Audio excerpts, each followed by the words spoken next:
Welcome back to Barrack Saga, everybody. Today we are working on Sidequest 12.1, and similar to 11.1, this isn't really a side quest at all, it's a main mission in disguise, as both Reese and Ward are going to be coming along to it. So, let's get into this. As usual, there's a decent amount of preparations that we have to go through. Vester is kind enough to automatically return the shining shield that we gave him for the previous chapter, and so we're immediately going to trade that back from Reese onto Clifford, because Clifford is the only unit I have who can actually make use of it. I'm probably never going to deploy Ruby again, so I'm also taking a few things away from her and giving her the leftovers instead, and so that some of my other units can make use of the things that she had been using to get trained up. I'm also finally trading off the broken Brim Ranger from Sherpa, as well as the axe that he picked up in the last map. I may or may not end up repairing Brim Ranger. It depends on whether I can figure out ways to just use the Zweihander instead, but after this map I am going to have that option in my back pocket. Our rewards for the things that we did in the last chapter are also coming in. We get several bags for getting the Bornean linens, and we also picked up a dark axe, which we trade to the collector for some money. I'm not going to sell the bags just yet, although they probably will end up being converted into cash for the final push. But for now, Reese is going to make use of the extra capacity they grant him to carry things. Next up, we're going to the atelier, and I'm going to buy a ruby from Palich, and this is in order to have Lumiere create an Earthblaze orb for Enid. Enid has the Palace Slayer, of course, but that has pretty limited uses, and although it recovers a bit after each chapter, it's not really all that fast, and I want to have something on her that she can use to kill things that do not require the full fury of her personal weapon. The other advantage of Earthblaze is that it actually has 2 range, and this means that Enid has more safe positions to attack from when she needs to. The Earthblaze is too high rank for her to use right now, but she's only 1 level off being able to use it, so it is still worth getting it here and now, because she'll make that level very quickly. So let's talk about this map. Basically what's happened here is that Saphira went out with half of the church, the female half specifically, in order to do something for her coming of age and into her apostle powers. But unfortunately the Razites got wind of it and captured her and her coterie, and are intending to sacrifice them all in order to prevent her from awakening. What this means for us is that we have to hunt down and kill the 4 enemies holding on to captured clerics, and also it's happening at night because they need to sacrifice her in the morning for some reason, and that of course means that we have to deal with the fog of war. Clifford puts on his shining shield to head north to deal with the first problem. There is a Raise Priest with a sleep orb just to the north here, and I can't afford for any of my units to get put to sleep, especially not Laurentia, because she has by far the best mobility through this forest. So Clifford is going up there to be the best or only target for that sleep orb, and he will probably be able to nullify it thanks to the Shining Shield's effect that I've already gone over.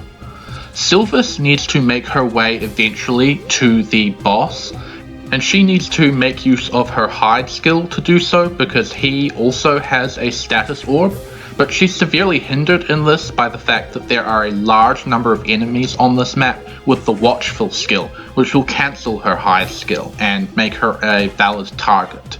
So we need to bait as many of these guys out as we can, and it doesn't help that they all have hide as well, or at least many of them do. And also, some of them have really annoying skills to keep themselves alive, such as the miracle one that just got attacked by Alvina and dodged every single attack there. I really should have known better, because in order for Alvina to hit an enemy with miracle, she would have to land a 39 and a 29 consecutively, which isn't going to happen. I'm also going to attack and pickpocket with Arrowbane with Sylvis shortly, so that just goes to show how brilliant my strategies are. But speaking of brilliant, we have a new unit here. This is Paramythus, and we've seen her before briefly back in chapter 3, but now we actually get to make use of her, and she is completely magnificent. I love her so much. She has the Pursuit skill, which essentially adds an extra combat round onto any of her combats as long as she's sufficiently faster than her foe. This is like every weapon being a free plus weapon, which is super great. Paramythus is also a healer with an actual movement stat, so that makes her even better, and she is going to demonstrate the utility of both of these things throughout this map and the next. So now let's talk about the targets. Only one of the 4 captured clerics is currently on the map. She's up in the north, so I need to rush my units up there to get her as quickly as possible. And obviously Larentia is the best pick, but my cavalry units are also capable of chasing them down. I'm not sure which of the women it is. It's either Maria or Luciana. These are the 2 women who serve in the Abbey, from where we've been hiring Saphira and Axel throughout the game. But one of them is the first one, and then the other of those 2 is the second one, who's going to appear shortly. She is going to appear in the starting position that we just left, so I'm leaving Alvina back there in order to deal with that as soon as they appear. The third cleric to appear is Azerna, who's being captured. She obviously cannot be deployed normally for this map, and she is going to appear in the lower left corner on turn 9. In order to permanently recruit Percival, he needs to be the one to deal with the person holding on to Azerna, and so we're pushing to the bottom left with him right now. Dean is going with him to kind of hold off the enemies because Percival cannot possibly deal with that on his own. The fourth and final cleric to appear is Questria, who is Azerna's adopted mother. She appears right at the top of the map on turn 12. So the rest of my army is pushing north in order to be in position for when Questria appears on the map. In the meantime, Saphira is sitting in the middle of a bunch of Razite priests in some sort of Stonehenge-looking rock formation, altar temple thing. And we can't do anything about that at the moment. I already mentioned that the boss has a status orb, but he has a friend with another berserk orb, and several of the raised priests also have sleep orbs over there. So really, we just need to stay well away from that and Saphira and focus on freeing the clerics from their captors. My units are now closing in on the first enemy holding a cleric, but unfortunately we can't quite reach her right now, so we have to make do with attacking one of the guards. Each of the clerics has 2 extra soldiers as guards. I think they're raised war monks or something. Anyway, they have maces and they will get aggressive with anyone who tries to get close, unlike the actual kidnappers who are just going to walk as quickly as they can towards the altar. So we do need to make sure that they go down, because they will also pursue us out of the fog of war even if no one has vision on us, and that's really annoying to deal with, particularly since at least one of each pair also has a magical mace that lets the damage rack up much more quickly than I'm comfortable with. It's worth noting that Larentia is not just up here in order to kill the enemies, but also to be a watchful beacon so that I can find as many of the watchful enemies and kill them as soon as I can, as possible. And I really botched that sentence, but you get the idea. These hidden watchful enemies also tend to have scotopic, so they're also scouting for the damn Wormwood raised priest who's sitting in the upper left corner. And I'm not going to have the opportunity to deal with him for most of the map because he is in status range, and so it's easier to not get attacked by him if I can deal with the watchful enemies. This doesn't really end up happening because there are too many other enemies as well, but it's definitely worth doing it as much as I can. The big trouble with the pickpockets is that they love to stay in the forest. In fact, I think their AI is programmed to always leave them in a forest, and because of that and their high speed, they're extremely difficult to hit. Enid managed to land a 69 on this one with her Palace Lair, but the Palace Lair is extremely accurate, and so most of my units are swinging at 40% or lower against these guys, which is really frustrating. I should probably point out that because this map is turn floored, it's very relaxed, and I generally have enough time to stop and deal with some of these guys even if I don't have the best accuracy against them. That's because we can't actually finish the map until we've rescued all 4 of the clerics, which can't happen obviously until turn 12. So the kidnappers actually tend to move fairly late in the turn, but I often get worried and go for them early on anyway. And I also have some accuracy issues against this particular kidnapper. He takes a very long time to die, even though I do my best to use fairly accurate weapons against him. I'm not sure where his avoid comes from, to be honest, because he doesn't go into the forests and he doesn't seem particularly fast. It's here that I keenly felt the loss of the Lady Sword from the last map, because it has much better accuracy than any of Laurentia's spears, and it probably would have gotten at least in the 90s hit against this enemy. But it's okay, it did eventually work out. I just miss a lot against this guy. Sherpa is extremely reliable at wiping out any of the pickpockets that we managed to reveal, because he is carrying around the Zweihander, and also he has an insanely high sword skill. So he is very good at doing that, and I try to use him for it wherever possible. The Zweihander is particularly nice in comparison to the Brim Ranger because it doesn't lower Sherpa's avoid by as much, which means he actually has a decent chance of dodging counters if he whiffs. Ward is moving back towards the south in order to assist Alvina against the next kidnapper of a cleric, and also Dean has now moved to the point where we have visibility on where Izerna is eventually going to spawn. What we also have visibility on is a large number of armored knights, and this is the big reason why I sent Enid in this direction in order to assist Dean, because Dean, though he's really strong, still struggles to break through armored knights sometimes. Owen is also following them over because Dean is going to have to take a lot of hits. Even though they have pretty low accuracy, he is going to get hit a few times, and that means he needs to have some healing available to him. Dean is making good use of his bouge at this point, but it still doesn't do all that much damage when the armored knights get their shield blocks. It is, however, important to have it available later on when he gets attacked by some more fragile enemies, specifically some Raise Priests with Airblade, and he is able to one-round them pretty easily as long as he dodges or gets vengeful. You might be wondering why Percival was not sufficient to help deal with the enemy armored knights, and the reason for that is without Dire Thunder, Percival's offense just kind of sucks. Anyway, we've arrived at turn 5, and so the second cleric has spawned, either Maria or Luciana. I really don't remember which was which, and we are now in position to deal with that. But that's going to have to wait for a few moments.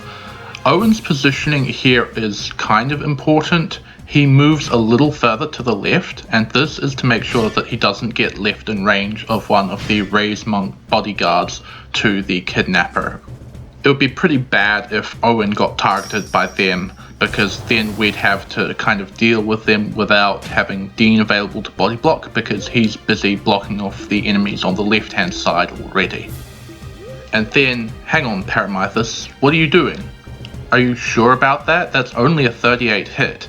I feel like this was a pretty bad idea, but fortunately Paramithus defies the odds there and manages to get the kill.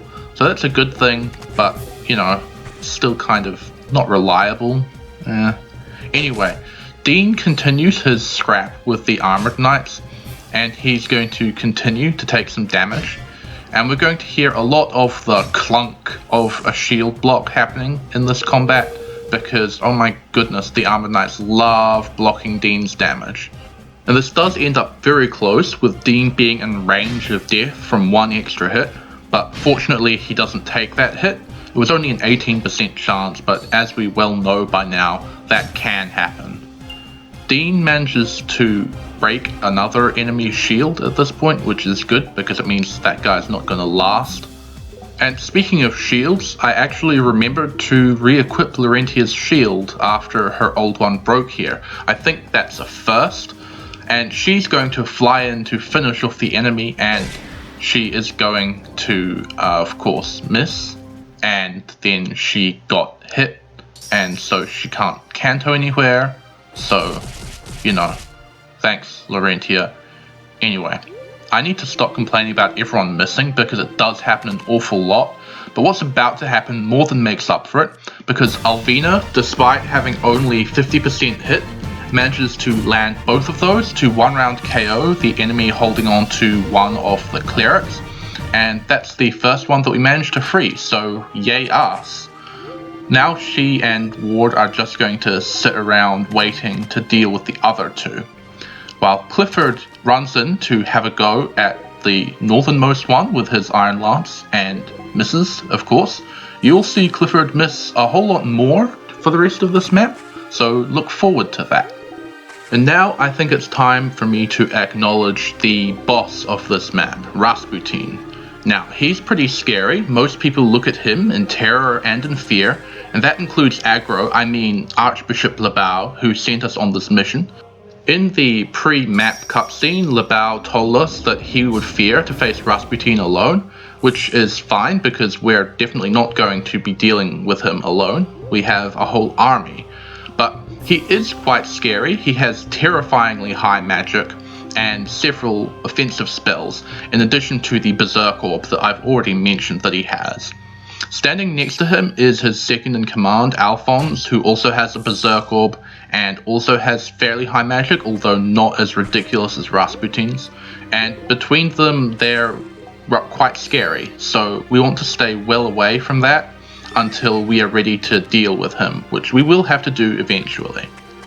The ultimate goal of this map is to kill Rasputin, but he and Alphonse are both immortal until we free all four of the clerics, so we do not want to go anywhere near him until we've done that first. The kidnapper holding on to the cleric is forcing us to go quite close to him though because of his repeated refusals to die, and that means that we're running into some of the other enemies that are up there, specifically several armor knights, and one of these armor knights has 1 range instead of just 0 range, so he's a threat to Laurentia, and that puts her down to a single hit point, which is kind of scary. And we're going to have to deal with more of these armor knights as the map goes on, and I really wish we hadn't had to this early, because this cleric should already be freed. But Laurentia finally gets it done on this turn, and she needs to withdraw a little bit, and also she needs to somehow avoid being targeted down by the armor knight again, because he would obviously easily kill her and her 1 whole HP, and Paramithus is not in range to heal her at this stage. Fortunately, we are able to do this because the armor knight has Fury, and all we have to do is attack him using Clifford in order to divert his attention and force him to target Clifford instead. And Clifford is in no danger at all of dying at this point. Now, something else you may have noticed is that in the upper right corner of the map at the start, we could see someone who looks a lot like Chaos. Fortunately, this is not Chaos. If it was, we would probably all be dead. This is just another Dark Master, and he is sitting there using Battle Cry repeatedly. And because this playthrough isn't about getting absolutely everything, I am completely free to ignore him and leave him to sit in his corner yelling about whatever while we actually deal with the rest of the map. You will also have seen Paramithus using her Imbue skill, which means Paramithus is even more versatile than I thought, able to heal not just others but also herself, as well as killing people, which is just an awesome package. And then Enid picks up a level here, and she gets magic. After all my time trying to rig her magic up, she just goes and gets an extra point as soon as her brackets allow. So that's kind of cool. Dean is continuing to use his bouge in these combats for reliability's sake, but eventually it's going to get worn down enough that I want to switch to another weapon. Long maps like this with a lot of combat do tend to chew through my weaponry faster than I would like, especially given my financial situation. And now Alvina and Ward have been waiting for the War Monk guards to come out of the darkness and fight them, and they finally do, so we move in and start killing them. This happens fairly quickly, and the second one is able to move in and attack us, but he misses and Alvina gives him a big whack with the faux shard, which finally breaks, which is annoying because it was such a good weapon. But because she did that on the counterattack, she is able to then use her action to whip out her other brave weapon, the air stock, and finish off this War Monk once and for all. And that's pretty good because that means we only have one already weakened enemy to deal with down here. I think I've already mentioned that Percival is not going to be doing much, but I really want to lament just how bad he is without Dire Thunder. I keep checking his combat previews hoping that he can do something with Airblade, given that it is a brave weapon, but he's just not strong enough to do anything relevant, especially against these scary armor knights that could easily kill him in return. So sadly, Percival's time in the sun is over, and he has reverted to being a bad unit at this point. It's kind of unfortunate. Enid has ended up taking a hit here, and we need to heal Dean because he is holding the choke. But this leaves my awesome Palace Leia nuke at risk, so I need to be very careful about move order in order to prevent her from being killed in the next turn. And then we actually get hit by Wormwood for, I believe, the first time in this whole map, so good job guy, you finally did something. Not that I wanted you to, but whatever, good job anyway. Dean has decided he's had enough of wasting his bouge and he's going to switch to using the war pick instead. This is good because it means that we no longer have to worry about the Armor Knight's shields, but on the other hand it's not a plus weapon, so he's not guaranteed to get a counter attack with it, although he is fairly likely because the enemy is still looking at somewhere between 18 and 25 hit in general. So I decided at this point it was worth making the switch. Now that the southern enemies have been killed, Alvina and Ward are free to head north because no more enemies are going to reinforce from here, and we don't need to send them over to the left because Dean is perfectly capable of dealing with that all on his own. So they head north instead to help fight off the remaining enemies up there, which are going to keep coming for the next few turns. Sherpa is also moving in. I was trying here to make him the ideal target for the enemy Armor Knight, but there's also another reason. There are some very nasty surprises sneaking through the forests toward us, and I'm aware of the fact that they exist, but not entirely certain of when they were going to arrive. But I did know that they were on their way soon. So Sherpa is going up there because he's one of the few units I have who can actually reliably take them on. And I'm going to take this moment to declare that the music in this level is super awesome. It's based on the opening theme, but it repeats, and I think it's pretty cool that it got used in this way, especially since I really like the design of this map. Anyway, back to the map. Here you hear a rustle for a moment, and you see that some of the enemies I was talking about are getting closer to us. At this point, the suspense was kind of killing me about when they were going to jump out and potentially screw me over. So I'm just going to keep you in suspense as to exactly what they are for a few more minutes. So let's just watch me being super indecisive about what to do in the lower area and casually decide to leave Enid at low HP in range of 2 enemies who could certainly kill her if they hit her. Dean levels up at this point. He's level 20 now, so that gives him the fortune skill. So he, I believe, is no longer at risk from critical hits, which is pretty good for him.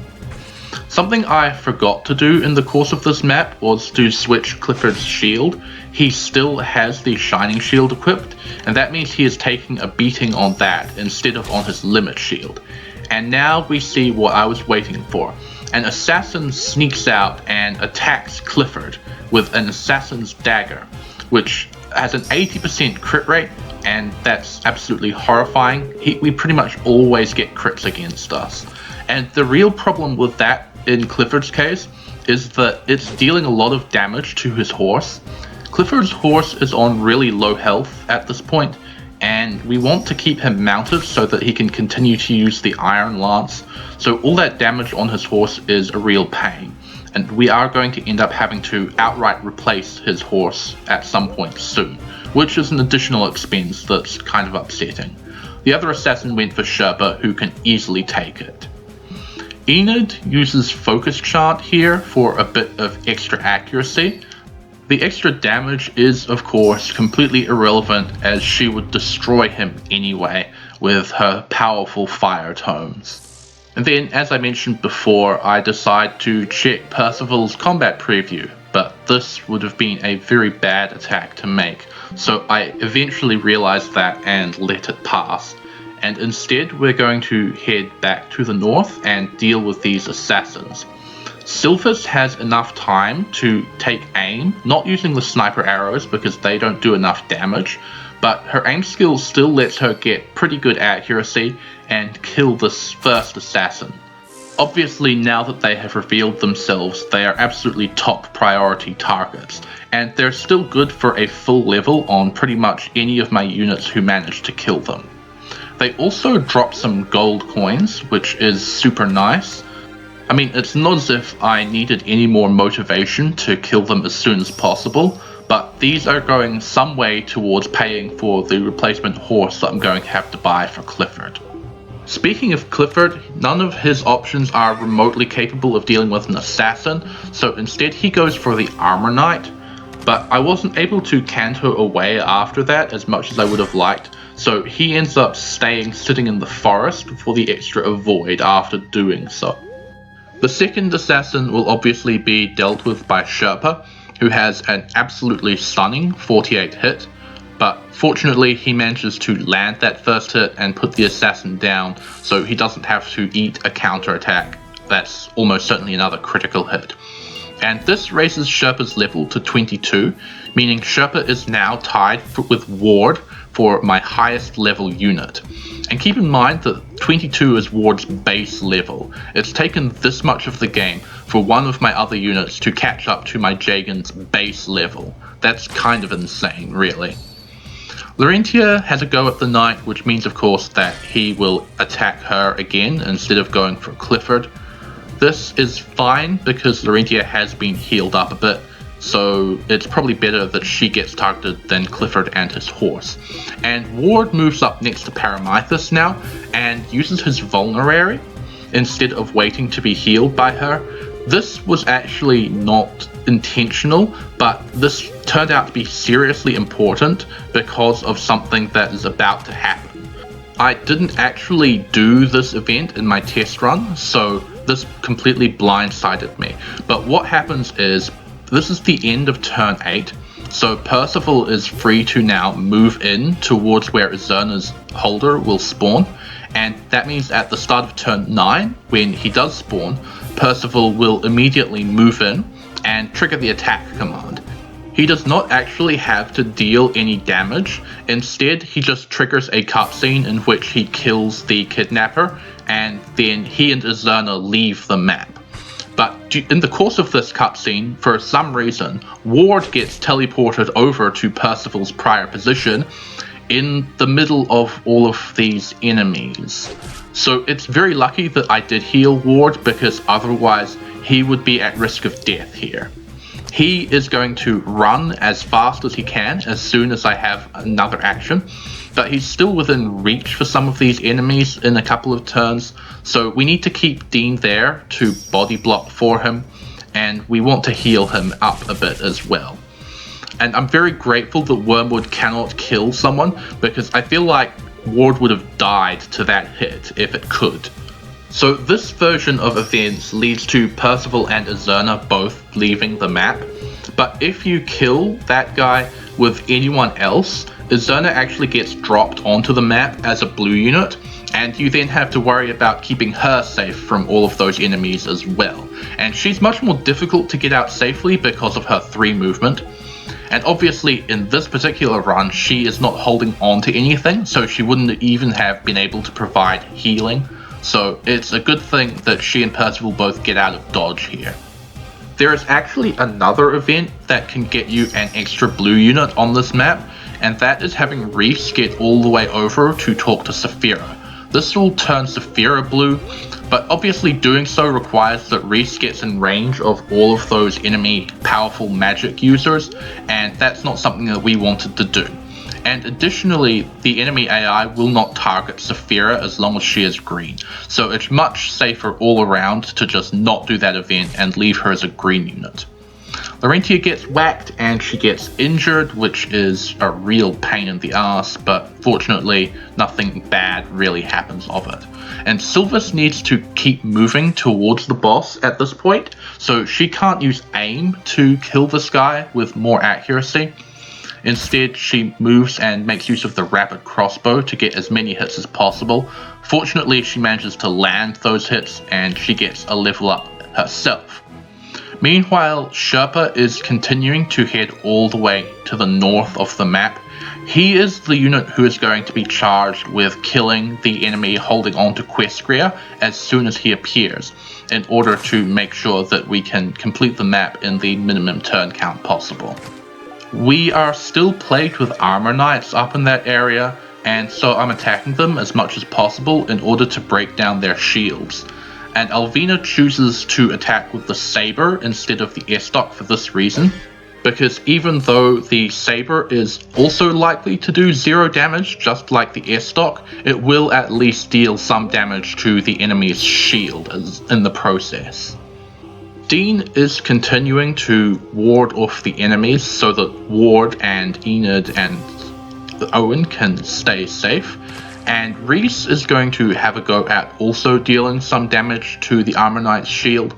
I wouldn't have done this, but the enemy seems to only have 1 range equipped, so Reese wouldn't get counterattacked in either case, and that means that we're guaranteed to not get damage put onto his horse.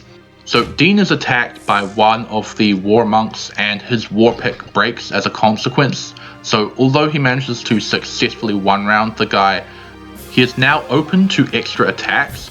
However, the other war monk just kind of walks away, which is really weird and I can't explain it because in my experience, the enemy AI generally likes attacking people who do not have weapons equipped. But I guess that guy just kind of didn't feel like doing that today. Anyway, we're now up to turn 10 and the goal is shifting because we only have a few turns left in the map. So I need to get my units in range of the boss as much as possible without triggering the Berserk. Paramythus uses her awesome Holy Sword's awesome magic to finish off one of these armored knights, and it's so great that she can do that because she gets the guaranteed follow-up attack from her pursuit skill. What is there not to love about Paramythus? She's just incredible. To top it all off, Paramythus even got an incredible level up. Her magic growth is only 6%, so her getting that was kind of a surprise. Clifford runs in and misses again, which is kind of just what he does in this map. It's annoying. And then Ward gets targeted and whacked pretty hard, so he's back at low health. So really I could have avoided that just by moving Ward first instead of sending Clifford in, but you know, it worked out kind of. It's not the end of the world and we're just going to move on. Speaking of moving on, Alvina has another go at getting a low percent critical hit with the saber. She doesn't get it and instead she gets whacked by this guy's counter. You know, maybe I should start looking at the skills that some of these enemies have. Whatever. Anyway, Sylvis moves into the range of the Berserk orbs. This is kind of okay because she can hide in the forests, and also they've both already acted this turn, so she's at no risk now. but she needs to stay hidden at the start of next turn.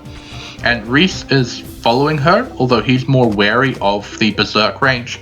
He's doing this because he needs to give his commander skill to my boss killers eventually. My units down the south are now completely done. They're not going to be able to do anything else relevant on this map, so instead they're just going to huddle down there in the darkness and try to avoid getting noticed. They are in fact out of any enemy's vision range, so they're not valid targets for Wormwood, which is kind of nice, and they're just going to sit there until the end of the map. Paramythus continues to fight the enemy armor knights because she can consistently deal damage to them. There are quite a few in the way between us and where we need to go, so we need to move them out of the way or kill them if we can, and Paramythus is definitely helping us do this. Reese now moves within range of the enemy Berserk orbs, but they've both acted on this turn, so he is safe enough now. And on the next turn, something is going to happen that prevents him from being berserked then as well. In fact, at this point, it is now time to throw my caution to the winds and start advancing as many of my units as I can into range of these berserks, because we need some way to kill Rasputin the moment he becomes vulnerable. We also get vision on the Wormwood enemy that's been bothering us for the whole map at this point, and that means we can finally send someone to attack him, although that's going to take a few more actions before it comes to pass. Actually, something weird, I'm not sure why Wormwood is called Wormwood. It looks like a bunch of meteorites coming from the sky and hitting you. So if anyone knows why that is, feel free to let me know. Alvina breaks the enemy's shield, but she is so weak that she still can't finish him off. Even if she had hit that attack, she would have only done 3 damage to the enemy's 4 remaining HP, and that's just kind of sad.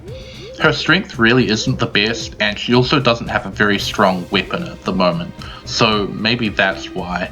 In any case, without her Vauchard, she does seem a lot less useful. Laurentia moves in to attack the Wormwood guy after I stalled out all of the sleep enemies. I still don't want Laurentia to fall asleep. I used the Killer Lance here in the hopes of getting a critical hit. Unfortunately, those hopes go unanswered. We just get a regular hit. And I actually don't end up finishing this guy off next turn, but that's okay because the map is over next turn. And speaking of next turn, here it is. Turn 12 arrives, and with it Questria in the hands of the last enemy. And as the first action of the turn, I obviously have to send Sherpa in to kill this guy, because otherwise I would get berserked. But because we free Questria, a special event happens in which Saphira suddenly awakens her full powers as the Oracle and casts the Silence spell. And this means that Rasputin and all of his cronies can no longer use dark magic against us. Sleep, Berserk, offensive dark magic, it's all the same. That's all sealed away now. And that means we can advance to finish him off with impunity at this point.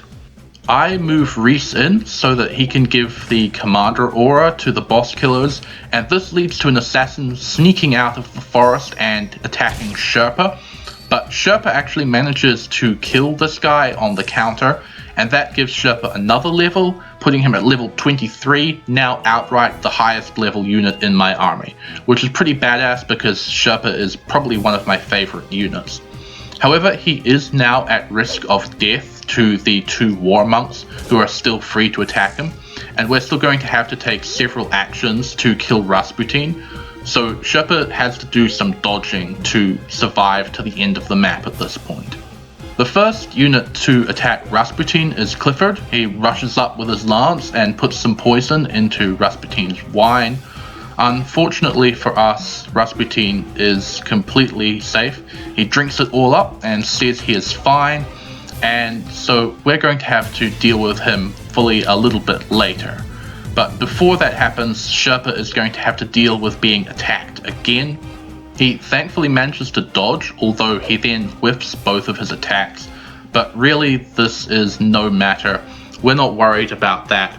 all we have to do is turn our attention back to Rasputin, and we aren't going to stop. We want his head, and so Sylvis is going to move up to him and shoot him until he is dead, using sniper arrows, of course, for the improved accuracy. And that works out pretty well for us. Sylvis gets another full level up here, and we complete the map in 12 turns. And this one action permanently recruits Percival, Owen, Saphira, and Paramithus to our cause, which is pretty cool. So that's all for today, and I will see you next time.